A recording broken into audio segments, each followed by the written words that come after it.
towards Dundee, he phones lots of people and says, time to get up, you can look out the window and the dolphins should be passing your window in about 20 minutes or half an hour. They're on the way up to Broughty Ferry. Or, if they're on the way down, he phones people down by Arbroath and says, the dolphins are on the way down, going down to the harbour and have a look. So that's what the watch house is all about. And George has a neighbour who is a lobster fisherman. And he's got a boat called the Valhalla. And he came to George one day and said, George, I haven't been able to get out to the lobster pots for about nearly 10 days. And I'm needing someone to come and help me. Will you come out on the boat? So they went out on the motor vehicle, the motor vessel Valhalla. And they started off really early in the morning, about 4 in the morning, to go out to the Bell Rock where all the lobster creels were laid.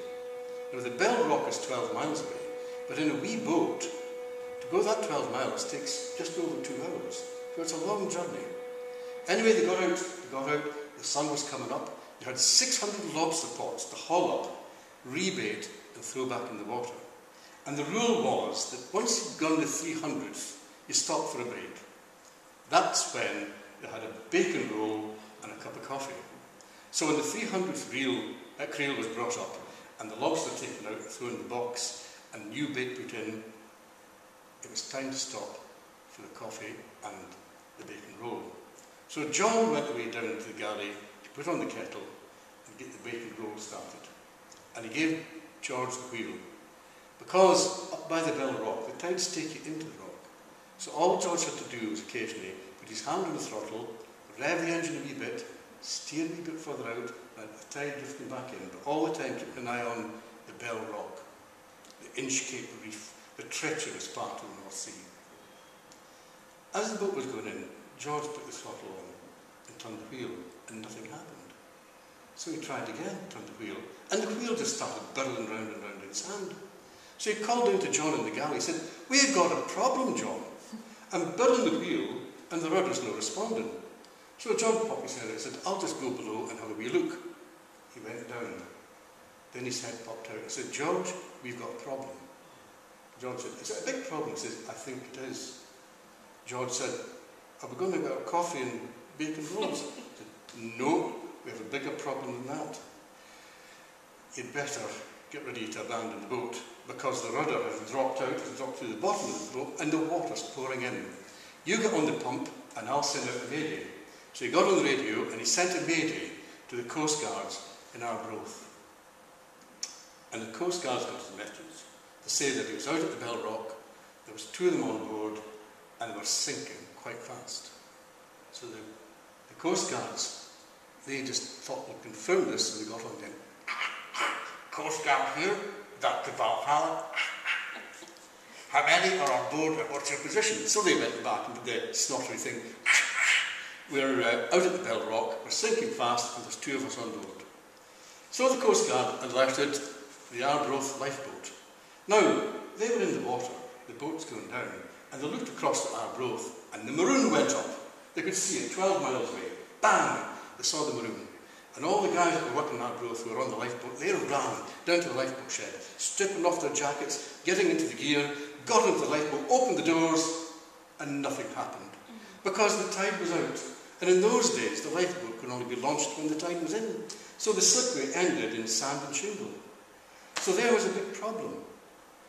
The lifeboat couldn't be launched. Broughty Ferry lifeboat were on standby. Montrose lifeboat was on standby, but nobody thought to say, we can't get launched, can you send somebody else out? But eventually the Coast Guard thought to themselves, where's this lifeboat? We haven't heard anything from them. And they phoned up the lifeboat shed. And they said, we're stuck, we can't get out of the lifeboat shed. So the Coast Guard said, we've got a problem. These guys are sinking. How are we going to get the lifeboats out to them in time? So they phoned up the RAF and they said, could you send a helicopter? Now by this time, George and John are up to their waists in water. And John said, I think it's about time we got the survival suits on. So they stripped off all the clothing. They were soaking wet anyway, and they put on the survival suits. And they just waited there till the boat went down. Now you know this thing you get on computers, Google. It was invented by the Valhalla, because as it went down, it went Google, Google, Google, Google. was a great idea for somebody in the future. Anyway, as the boat was going down, this RAF big yellow helicopter was taking off from RAF Boomer in Northumberland. It was just taken off, it just rose into the air to go on a little errand to the Isle of Man when they got their call to say we're diverting you to the Bell Rock Lighthouse. In 34 minutes, they arrived at the Bell Rock Lighthouse and they winched George and John out of the water and into the helicopter. Big relief. The winch man he was the most perfect host. He said, "Come in, lads, I'll show you around the helicopter, I'll introduce you to the crew, and by the way, would you like a cup of coffee?" Oh, they said, "That'd be great, we've been in the water sometime, we're freezing cold, a cup of coffee would be lovely." So they were introduced to the crew and everything else, and then they said, "Where's this cup of coffee?" And the winchman said, "Sorry, the coffee machine is just broken." Now, George has always claimed that he's a very unlucky man, and he thought, "Oh, this would happen. First of all, I haven't got my bacon roll, the boat's got down, I'm in the rescue helicopter, and the blooming coffee machine's broken down. What else can go wrong?" The pilot then said, "Now, under our regulations, we have to take you to the nearest hospital. You have to be examined. And the only hospital I know, the only one I've got coordinates for, is Newcastle Royal Infirmary. Do you want to go to Northumberland, lads?" "No, no, no, no, no." George said, "I'll direct you to Dundee Hospital, to the DRI. He said, "Just follow the golf courses all the way up the river, and then you'll see on the corner Broughty Ferry Castle, sticks out in the river. Then if you look from there, right up to Dundee, you'll see the Law Hill poking up. Aim for the Law Hill." So the pilot did it. Now, at the same time in Dundee that particular day, there was a big gala, there was a big event on, and the streets were lined with people, all waiting to see this big procession and all the entertainment, when the big yellow chopper flew over. And everybody waved like mad, and George and the crew were all waving like mad down to the people, and they made their way up to Durrett Park, and they landed the helicopter in Durrett Park. Well, an ambulance came, took them to the DRI, and said, "Well, we don't really deal with this, we're going to send you to Ninewells Hospital." So they got sent to Ninewells Hospital. And after being examined, they were told, "Well, everything seems to be okay, there's no bones broken, you're not hurt, there's nothing particularly wrong with you, but we're going to keep you in overnight just to make sure there's nothing, because you may have swallowed something, and that could cause a problem." So this is that we swallowed nothing except seawater, we're feeling fine, we want to go home, we've had a hell of a day, we just want to go home. So the doctor said, "Well, if you'd like to sign yourselves out, we don't accept any responsibility, but if you'd like to sign yourself out, you're free to go."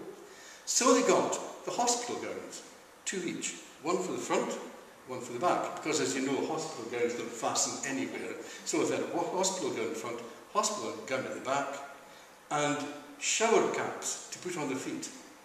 And they phoned for a taxi to take them back to Carnoustie. "How much would it be?" they said. And I said, "It'll cost you £13. George said, no. That's an unlucky number. Make it 12 or make it 14. The taxi driver said, "Make it 14 then." And they went home and they got down to Carnoustie and back down to George's house. John went off to have a shower and come back for a drink in George's bar in the watch house, because he still has the original bar there. And George said, "When you come back, I've got a bottle of malt I've had for years and years, and I've been keeping it for a very special occasion, and I think tonight's the night." But when John came back, the two of them were so tired that they had a little cup of tea and said, "We're off to bed." And that was it. That was their adventure ended. But while they were being rescued, there was a fishing boat.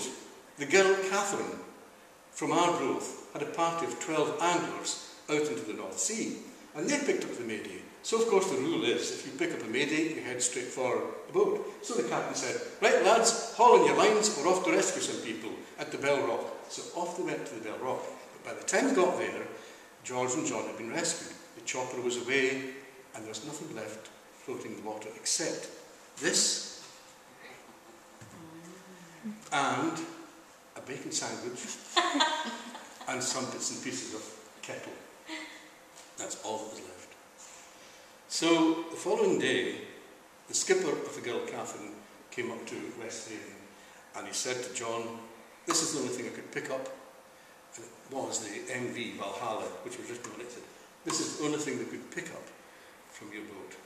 So there you are, I'll give it back to you." And this hung up in the boat shed for quite a few years as a reminder of the unlucky sinking of the MV Valhalla, but the lucky escape that they had.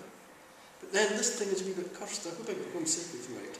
Because one day, when John was doing some welding, a spark from the weld fell onto a very oily rag, which was just underneath this when it was hanging up, and set fire to it. Now, fortunately, they managed to put the fire out, but that explains why it's all black and manky and kind of disgusting. So that's this very unlucky object, but it was very lucky for George and John. And when George gave this to me, he said, I'm one of the most unlucky people you're likely to come across. And then he told me about going on a train from Carnoustie to London. And he got on at Carnoustie, and as he was heading down towards Dundee, he thought, I'll go down to the buffet car, and I'll get a cup of coffee and a sandwich. And he went back to the last carriage, which is always empty. As he went back with his coffee and his sandwich, there was a bang, and the carriage uncoupled itself from the rest of the train. And George stood with his coffee and his sandwich, looking at the train disappearing into the distance. So he just sat there and waited for rescue to come. And this wasn't the first time George had been in the water either. He's been fished out by the lifeboat quite a few times. So he is, in some respects, you might think, an unlucky man. He picked me up outside Carnoustie Library one day when it was raining. He was just going past, and I'll give you a lift. I'd only just got in the car when there was a bang, and the car shuddered to a halt. And he got outside and opened the bonnet, and the engine had dropped out. He said, I'm just not very lucky. He said, I just had that service 2 days ago. But in a way he was lucky, because they actually gave him a new car and everything else. So the point I'm trying to make with all this kind of story is that there's some people whose graves you won't see in cemeteries. And they were the people who went to sea, and they were unlucky because they never came back. George has been to sea a few times. He's been in the sea a few times. He's been in all sorts of scrapes. He thinks he's unlucky, but he's a very lucky man. I'm hoping that a wee bit of luck will stay with me when I take this home tonight, and nothing happens to the boss on the way home. And that's the story of the Valhalla.